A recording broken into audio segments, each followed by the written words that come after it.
Good morning. Good morning. Ohayou gozaimasu. So this is indeed my another privilege for this year to open the 11th India-Japan Bilateral Conference. In fact, I want to share that the first person when I approached to organize this event is Professor Kaneko. So I really thankful for you to become a co-chair and to help me to organize this event. Thank you very much for that. And then, yeah, it is something, a historical moment in the campus of BICON College that a vice president of a Japanese university visited our campus. I really grateful Professor Sato for giving us this chance to welcome you and to talk with you what other activities in future we can develop together. So thank you very much for your time, your efforts, and your kind behavior to attend this year event. Thank you very much for that.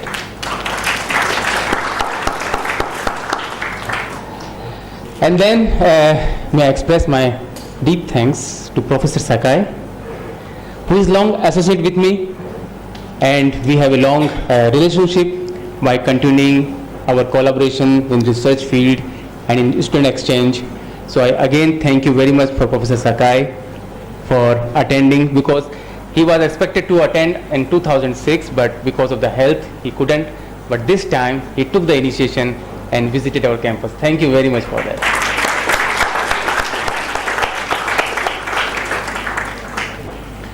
And then there are few names who came twice in this campus.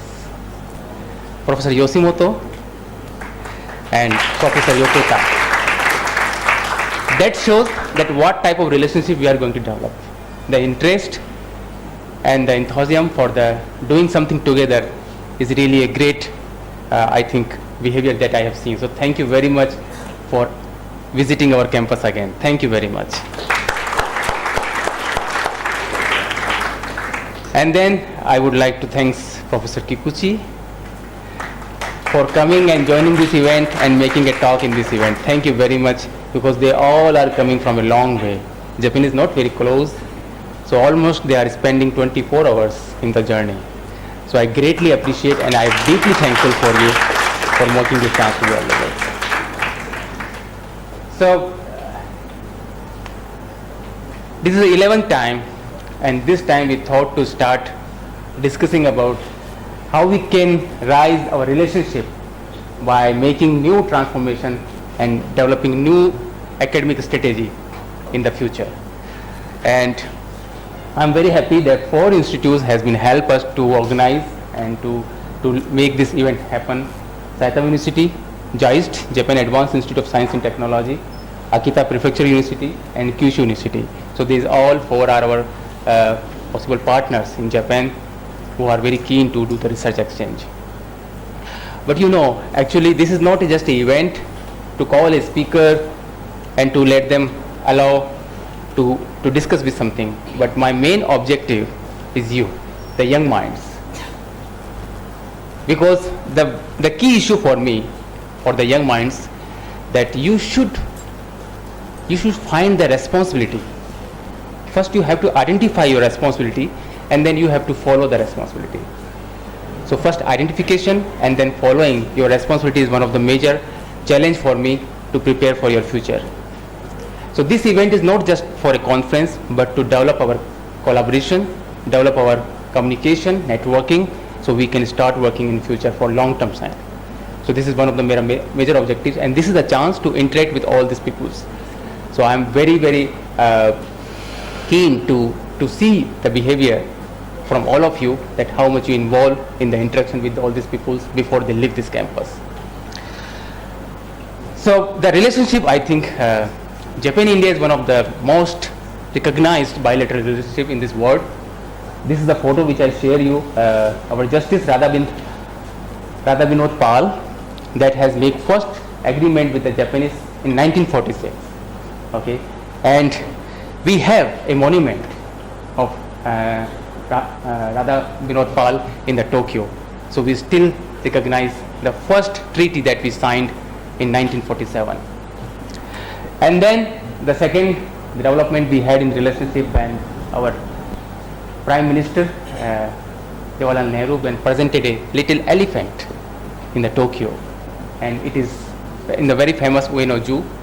They gifted this elephant. So that started our second activity. We strengthened our relationship with the Japan, and later on then we have many chance to make new treaties. And in Bianis we started in 2006. So it's almost 10 years we have a relationship with Japan, and I'm very happy that every year our relationship is built up and is making new and new alliances and new activities. And I can see many new researchers or young minds are going and visiting the Japan, and we have very prominent exchange interaction with the Japanese peoples. So what we have learned actually, that I want to share with you in last 10 years of the time period with Japanese peoples, because I have been associate in Japan from last 19 years, my fortunate time. And what we have learned from Japan, that I want to point actually 6 main characteristics which I have seen and which I am regularly trying to implant in all of you. The first is the modesty, which I have deeply realized in Japan. Social harmony through teamwork, social consciousness, respect and pride in all kind of work, and perfectionism. They always work in perfectionism, and constant desire to improve our life, and the coexistence of tradition and technology. So these 6 characteristics which I have deeply realized in Japan, and which I learned actually from this country to develop our relationship. I just give you some example how I realized that one. Maybe the modesty is one of the key point which I have deeply realized in Japan. People are so modest there. They never believe in showing something if they have. So one of the example that they have 20 type of expression while saying the apology or say sorry. Like sumimasen, shitsure, gomene, sumimasen deshita, moshiwake gozaimasu. So they have many types, so that how they express when they apologize to other people. So this is one of the things which I have observed. Second, yes, that was the one major disaster in 2013, and just you can see within the couple of days, 6 days, they got the repair their roads when it was affected by the wars. So that shows that the social harmony they have and the teamwork they have, they can make it happen, which cannot be done in a couple of weeks or months. They can make it happen in few days. And another example which I have seen, we called Gomi Toban. So in Japan we have a behavior, every month every citizen has to participate to cleaning the roads, to cleaning the environment outside the residence, not inside the residence. So this is, I deeply realized that we call the garbage duty as a duty to clean the environment outside our residence. This is one of the pictures just where I live in Japan. So every month either you live in dormitory or in your private residence, you have this duty to clean your outside. So this is another which I have observed. Yes, they have respect and pride in all kind of work. They never mind to do any type of work. In the schools, the teachers, students come together to to clean their toilets, their restroom also. So this is one of the deeply. When I visited some elementary school in Japan, I have seen that this thing here. So that is something we can learn, that we should never mind to do any work. Yes, perfectionism is always there. This is one of the example. For transportation, they can think to develop a melon in a square shape. Although the cost is very expensive, but this is what they desire, they can develop. This is the recent example which I have seen in Waseda University. Professor Mori has developed a polymer film that is made of hydrogel that have a capacity to hold 1,000 times more water in the film. And this parafilm or this polymer can be used to grow the vegetables.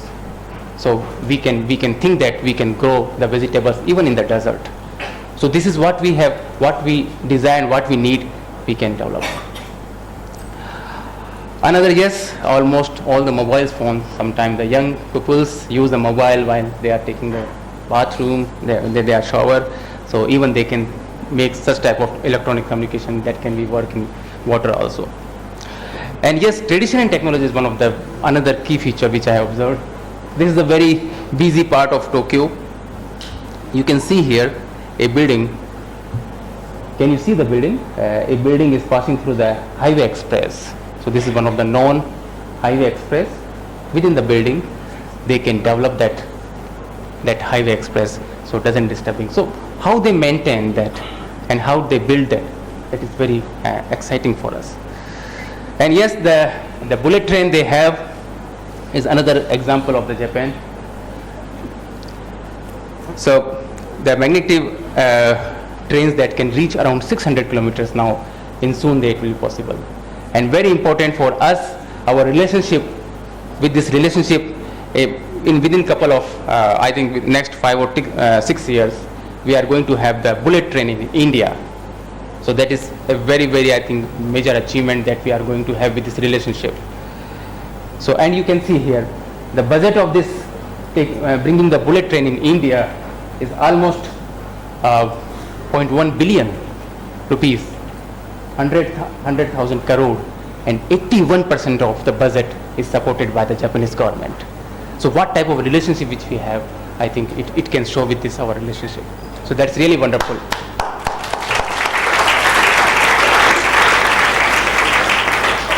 Okay, so with this, I would just like to share with you that what type of relationship we have developed with Bianis. We are making many activities with India and Japan in last 10 years by exchanging the academic conference like this one. We placed our student in Japan in short-term course, in long-term course. We have an exchange workshop where Japanese people come India, they do the workshop, we share the technology, and we plan to work together in different area of healthcare and environment. And we have the internship program for Japanese students, like 6 young boys are sitting here. Last 3 days they are traveling to our Shantivan campus, Brahma Kumari's campus in Mount Abu. I think it should be very hard task for them to travel along. Just after coming here, they travel along and they visited the campus. So I am very sure they share some unique culture which we have in Shantivan. So I am also very keen to invite the Japanese student and to share our culture and to grow together how we can develop in future. So every year we have conference this year, and more than 1,000 participants are there. Many professors have visited in last 10 years. Almost 90 people have been visited, and same we exchange our student in Japan. And almost I am very happy to see that every year we have few trips, not one but few, maybe 2 or 3 trips we have in Japan. Our students are going there and taking the advantage. And these are the key features, key phase that I want to show you, that these key phases was recognized by Japanese government. They provided the financial support, and they are doing their master and PhD courses, and even few are doing the postdoc with fully financial support. And these are doing really wonderful job in Rajasthan, in the Japan. So that is something very, very, I think, soothing and giving very good feeling, that exciting me and giving me energy to continue my activity in that. And one of the student is sitting, I think, here, Himangshi. She is my PhD student. She is doing a wonderful job there. She went for the master program, and now she is continuing a PhD, and I think her work can be recognized to do the molecular diagnosis on paper just in a couple of minutes or 10 minutes. So that's something very, very, I think, required technology that we can use in India. So these things, and we have the many workshops. Yesterday we had the workshops and many internship programs. Japanese students coming and sharing the culture, wearing the clothes, eating the food, dancing, and understanding the culture which we have. So by developing these things, and one of the another key issue that we visit, Japanese ambassador has visited us this April, and he realized all this activity which we are doing, and he came us and we met with our staffs, he met with our students, and he asked me to please recommend as many students from this college to Japan in the program. So that is something very admiring for me. So this year we are going to have this India-Japan conference that we call also the FEST, because in first 4 days we have invited our young Japanese delegates to visit our cities to learn the culture. So we called it Rajasthanology actually, to understand what culture we have in Rajasthan. And this I just want to share some pictures. In day one, they enjoyed our festival that we call the Dandiya. They enjoyed the dancing, although they must be very tiring. And then they visited the Mount Abu. Some space are there. I hope they enjoyed their trip to Mount Abu. And yes, very unique moment came yesterday when Vice President visited us, Professor Sato, and we enjoyed together dinner also. And we had the workshop also, so where few companies from Japan participated in this event, and we delivered some key technology that immediately can use in our country, for our local problems. So there is another unique programs. And I always admire one of my PhD supervisor, Professor Husimi, who is always be associated with him. So I will just like to say, convey his message.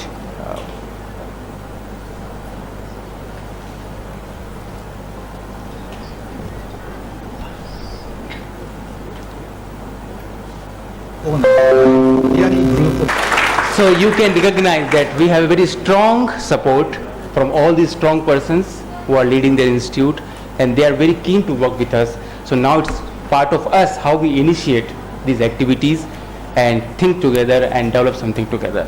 So with this, let me start this event, and I think this is the 11th time we are going to celebrate this, and I request all the young minds to interact as much as possible in all the session in coming next 2 days, in 3 days.